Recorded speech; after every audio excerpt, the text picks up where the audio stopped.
বিগত দিনগুলোতেও দিলীপ ঘোষ একের পর এক মন্তব্য করেছেন, হুঁশিয়ারি দিয়েছেন, হুঙ্কার দিয়েছেন। আবারও হুঙ্কার দিলীপ ঘোষের, যে ভাষায় বোঝে সেই ভাষায় জবাব। এবার দিলীপের মুখে চেলা কাঠির দাওয়াই। মন্তব্য করেছেন বর্ধমান দুর্গাপুরের বিজেপি প্রার্থী। কি বলেছেন শোনাবো। বিজেপির কিছু লাগে না, বিজেপির ভোটই অস্ত্র। মানুষ ওটা দেবে আমাদেরকে, ওইভাবে হারাবো সবাই। ওদিক থেকে বলছে তো উত্তর তো দিতে হবে। যে যে ভাষা বোঝে বলতে হবে, ওটাই। সমস্ত নেতারা কিরম ডায়লগ, হাত ভাঙবে, পা ভাঙবে, চেলা কাঠ কেন, গোটা কাঠও দেবো।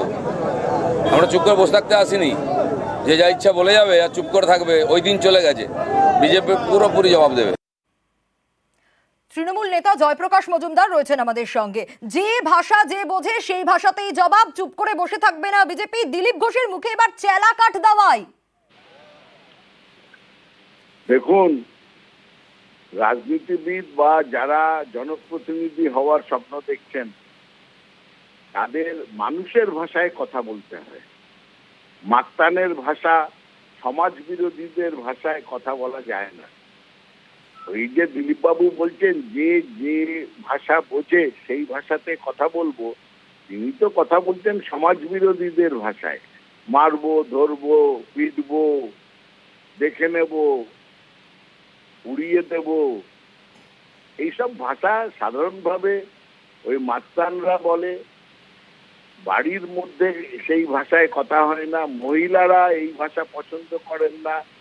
কোনো শিক্ষিত স্বাভাবিক সমাজের মানুষ এইসব ভাষা পরিত্যাগ করার কথা বলেন নিজের ছেলে মেয়েদের।